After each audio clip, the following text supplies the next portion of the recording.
What you're about to see is a dramatization. The airline, Orbit Air, and the people in this story are fictional, but they were inspired by a pattern of real-life events. Events that shine a light on a problem that, unfortunately, just won't go away. The injustice at the heart of this story isn't just real, it's a reality backed up by lawsuits, public mournings, and the painful stories of countless travelers. It all started with a look, not just a quick glance, but a full, head-to-toe scan, practically dripping with disapproval. As far as the flight attendant was concerned, she saw only one thing: a black teenager sitting in a first-class seat where she obviously didn't belong. The attendant thought she was just putting a misplaced kid back in her place. She had no idea she was publicly humiliating the daughter of the man who owned the entire airline, and he was about to teach everyone a lesson they would never forget. 16-year-old Maya Sterling clutched her novel a little tighter. This was her first time flying alone, a special birthday gift from her dad. He'd insisted on first class, wanting her to be safe and comfortable on the long trip to see her grandparents. She'd been so excited, even picking out her travel outfit, a simple, comfy sweatsuit for the flight. She boarded quietly, found her seat, 2A, and tried to make herself as small as possible, immediately diving into her book. That's when the flight attendant, with a name tag that read Karen, stopped dead in the aisle. "Can I help you?" Karen's voice was sickly sweet, but her eyes were cold. "Oh, no, thank you. I'm all set," Maya replied with a polite small smile. "I think you might be in the wrong cabin," Karen stated, her tone leaving no room for discussion. "Coach is that way." She gestured to the back. Maya's smile vanished. "I think I'm in the right seat. 2A? She held up her boarding pass, hoping that would be the end of it. The flight attendant barely looked at it. Her voice got louder, drawing the attention of the other first-class passengers settling in with their pre-flight champagne. "Honey, I need to see that pass." She snatched it from Maya's hand and studied it with exaggerated suspicion. "This is a first-class ticket." "Yes, I know," Maya whispered, her cheeks burning hot. "These tickets are very expensive," she went on, announcing it to the whole cabin. "Sometimes people can get confused." She leaned in, her voice dropping to a loud hiss. "Did your mother or father book this? Maybe there was a mistake?" The message was ugly and clear. You don't belong here. You couldn't possibly afford this. The shame was like a physical weight on Maya's chest. A few passengers stared, some with pity, others with annoyance. No one said a thing. "My father bought it for me," Maya said, her voice trembling. "There's no mistake." Karen straightened up, a smug look on her face. "Well, there seems to be a seating conflict. A family needs to sit together. I'm going to have to move you. There's a middle seat free in row 32.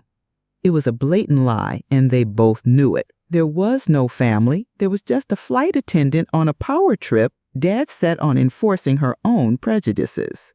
With every eye in the cabin on her, a mortified Maya grabbed her book and her bag. Head down and fighting back tears, she made the long walk of shame to the back of the plane, a living symbol of an injustice that happens far too often, right out in the open. The second the plane landed, Maya called her dad. She tried to tell him the story calmly, but her voice kept breaking. It wasn't just that she was hurt. She was deeply embarrassed, as if she's the one who'd done something wrong. On the other end of the line, David Sterling, the founder and CEO of Orbit Air, listened in dead silence. He wasn't a man who yelled or threw things. His anger was something else entirely, cold, sharp, and laser-focused. As he heard the tremble in his daughter's voice, the shame that wasn't hers to carry, a chilling resolve set in. When she finished, he spoke, his voice a steady rock for her to cling to. "Maya, you listen to me. You did absolutely nothing wrong. You belonged in that seat. The failure here was not yours. It was ours. It was my airline's. He paused, the wheels already turning. It's not your shame to carry, he said, his voice now like steel. It's theirs, and I promise you I will make them own it. After confronting Maya and arranging for a car, David made another call, not to HR, but to his executive assistant. Get me on tomorrow's 7 a.m. flight from JFK to LAX, the same one Maya was on. Put me in a coach seat and book it under the name Mark Johnson. I have a performance review I need to handle myself. The plan was in motion. A storm was coming for Orbit Air, and the person who started it all had no idea the clouds were even gathering. The next morning, Mark Johnson boarded Flight 117. In a worn hoodie, a faded baseball cap, and plain jeans, David Sterling looked like just another tired traveler. He squeezed into his middle seat in coach and started watching. It didn't take long to see the pattern. He watched Karen work the cabin with an obvious, unspoken bias. To the white passengers in business suits, she was incredibly charming, offering extra pillows and drinks with a dazzling smile. But when she interacted with passengers of color, she was clipped, dismissive, and suspicious. He watched her ignore a call button from an elderly Hispanic woman for nearly 10 minutes, only to snap at her for being impatient. He watched her inspect a young black man's carry-on for far too long, while a white passenger with a bigger bag got waved right through. David didn't step in. He just watched, his anger hardening into a cold knot of evidence. This wasn't just one employee on a bad day. This was a rot in the company's culture. The silence from the rest of the crew was just as damning.